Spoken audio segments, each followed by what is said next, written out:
So, hi Doug. It's great to have you here. Thank you so much for this interview opportunity. How are you doing today, man? I'm good, Daniel. Thank you so much, man. Thanks for having me on. Yeah, man, my pleasure. Light 'em Up is Dead Daisies' brand new album. What can you say about that album? How do you feel about it? It's a strong album. It's good. I feel good about it. I think, we don't we're not trying to reinvent the wheel or do anything like that. We wanted some fresh new music to give to our fans that have been very supportive of us. And it started off with just, we were thinking about doing one song with John because he came back last year, and then one song we just couldn't stop writing. One song was just not enough. We kept going, kept going. Finally, it was like, we got an album here. We should just go for it. Yeah, man, and it's your best album ever, I think. When you started Oh, writing it, thanks. what were you aiming at? Just uh, a good rock and roll album. Yeah, we were just playing around with different riffs and stuff like that. There was a couple of songs that were kind of roughly complete that people brought in. Michael Devin brought in a song. John brought in a couple.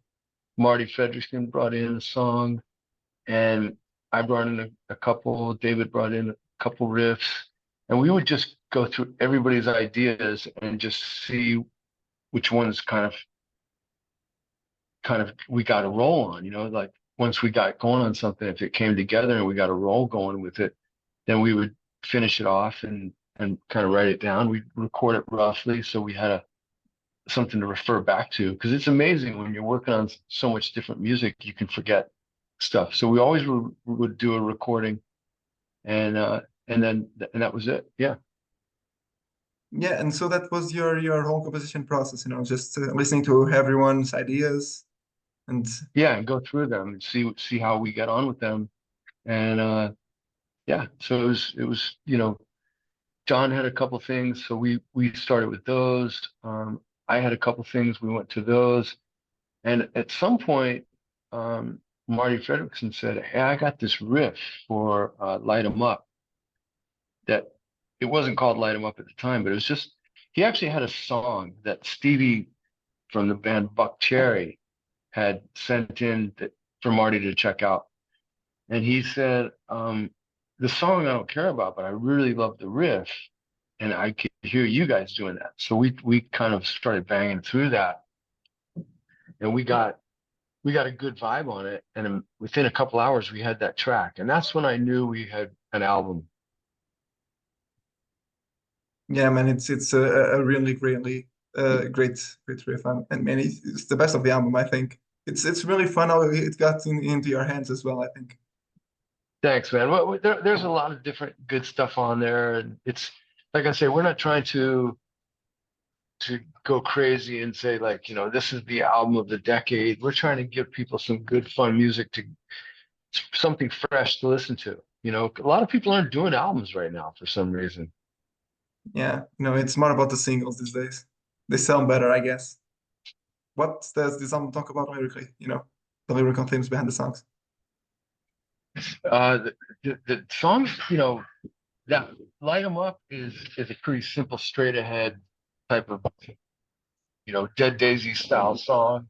And it's just got a catchy chorus. It's kind of a party song, basically. It's like John going, one more shot, one more round, let's go, light 'em up. And it's it's one of those songs that gets you jacked up on a Friday night kind of thing. Um, and then some of the other stuff, like I'm Gonna Ride, is just a straight ahead, get you in the zone of what the band's about.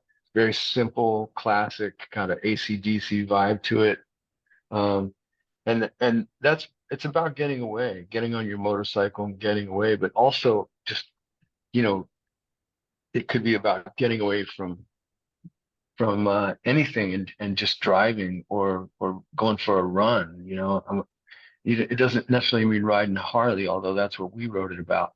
But it's basically getting away from your everyday routine and just, having a good time to be free. And then other stuff we got deeper with. Um, like Take My Soul is a song that John we came up with this music that was pretty cool and it's different, it's something it had a different vibe to it. So he went in a different way with the lyrics and made it pretty heavy.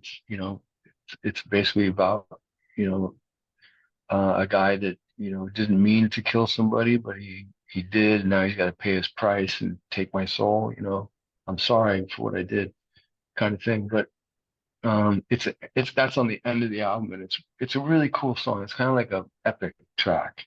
And when you Yeah, get done listening, yeah, it makes you want to go back and listen to the front again because it's just lighthearted again at the front. yeah, yeah, definitely. I got to the end of the album and I was like, okay, I gotta listen to this again from the beginning. Yeah, yeah, yeah. Yeah, and in that It's sense, good. it's really well put together. And and from this collection of songs, which ones are you more excited to play live? I mean, we're playing already. We're doing Light 'Em Up. We're going to be doing our new single, I Want to Be Your Bitch. It's it's a mix of stuff that we're doing, but there's a song Way Back Home. I really love that song. I'd love to try that live. We haven't done that yet. And Back to Zero, Take Me Back to Zero would be something I would love to play live. Um, it's those are well, that one especially, Back to Zero, is a really different kind of song for us. Something dark, we don't really have a lot of dark stuff. So that's kind of cool. Yeah, definitely. And you and David Lowery are the only remaining members from your last album, Radiance. How was the process of getting so many new members into the band? Although the singer was already before here, but Yeah. a return. How was the process of welcoming them? It was easy. We at a point last year when we were wanting to do the best of tour, we got Michael Devin involved, and him, and Brian Tishy had been in Whitesnake together, and Michael was doing the Guess Who at that time, and so we said, what do you think about coming and jamming with us a little bit? And it just felt great. Then when David came in, the four of us played, and that's when we decided that because we had this best of album that the fans were involved in picking songs and whatnot, and we decided let's call John, see if he wants to do it. So it was just like piece by piece. And then Tom and Cofettis came in, um, and we've just done some touring this year already with Tommy, and then we're leaving actually in a couple of days to go to the UK, and we'll be in Europe as well. Yeah, and you already had the chance to try this new lineup live. How does it feel Yeah, to play with these incredible musicians? these guys are all great. They're all friends, and they're great players, so it's super fun. We get off on playing together. I mean, when you know people and you've played with them before, it makes it super easy to lock in. Yeah, and you were just speaking of your upcoming tours. You want to elaborate a little bit more on that? Yeah, so we start September 6th in the UK. We're starting in Brighton, and then we're wrapping up September 21st in London at Shepherd's Bush. Um, we will be coming home for a little bit, and then we'll be returning to Europe in November. I believe the first show's on the first. I think. I'm not sure, but everybody should go to the deaddaisies.com, check out the tour dates, check out all the behind the scenes stuff.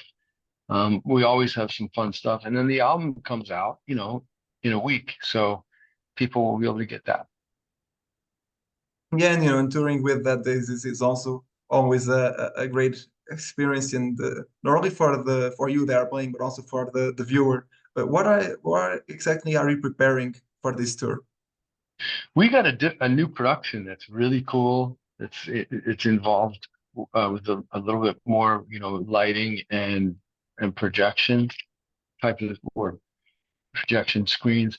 But and then we've got a bunch of brand new songs to play for everybody. And it's the first time for a while that we've been back, um, in certain areas, especially the UK to start with. We haven't been to the UK with John Corabi since 2018.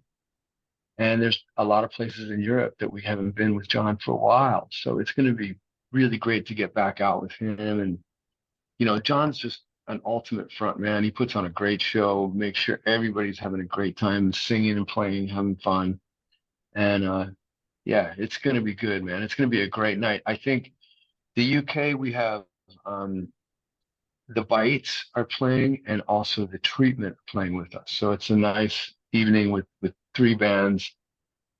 And then in Europe, I believe it's Visto Blanco, um, which is Chuck Garrett and and Alice's daughter, Alice Cooper's daughter. They have a Calico Cooper. They have a band called Visto Blanco. They're going to tour with us with Mike Tramp acoustic. So it's going to be a great night on both of those tours. And like I said, it's an opportunity for people to come out and have some fun, sing along. We got a lot of friends all over the place in Europe and the UK, and it's going to be fun to come play for you guys. Yeah, it's gonna be a great Saturday night. And so far there is no Portuguese date. Do you think the Portuguese fans will have a chance to see you guys play in the near future? I think I think so. I don't know why it's not on there because we love Portugal. We would love to be there. We've been in Lisbon several times, and I started. I think the first time started going there was around 2002 or three with either Ronnie James Dio or with Whitesnake. I know I played there with Whitesnake several times. But yeah, it's a wonderful country. It's beautiful. People love rock, so let's go. Let's try and get there. Yeah, no, if the chance comes, don't waste it. I would love to see you here and to meet you guys personally, and also to see your great show. Um, Absolutely, we got to. you already talked a little bit about the set list for those shows. How hard is it to balance these new tracks with the more classic anthems from your past albums? It's easy because they're simple songs and they fit right in. It's like we were playing some of the new stuff live before the album came out, and people loved it right away. It's super exciting and fun to play, and it fits in great with the old stuff, the stuff that people know us best for. Um, there's always a cover or something that we do live, couple covers. We'll be doing Fortunate Son. We'll be jumping from that to I Want to Be Your Bitch from the new album to like Rise Up from Burn It Down and Make Some Noise. It's just we're gonna cover everything. Some stuff off Revolution, um, and definitely the Glenn era stuff too. We hit. Yeah, and do you think it will be hard for John to sing like the Glenn eras of it? Because Glenn's such an iconic voice. No, Glenn is amazing. Nobody can do Glenn. You got to, if you do that, that's what John does. He makes it his own song. He does the same melody, same lyrics, but it's John's voice is completely different than Glenn. They're like two different tonal. Their tonal characters are different. But it's the same way when Glenn would do a John song, it would sound like a Glenn song. And when John does a Glenn song, it sounds like a John song now, but it's the same song.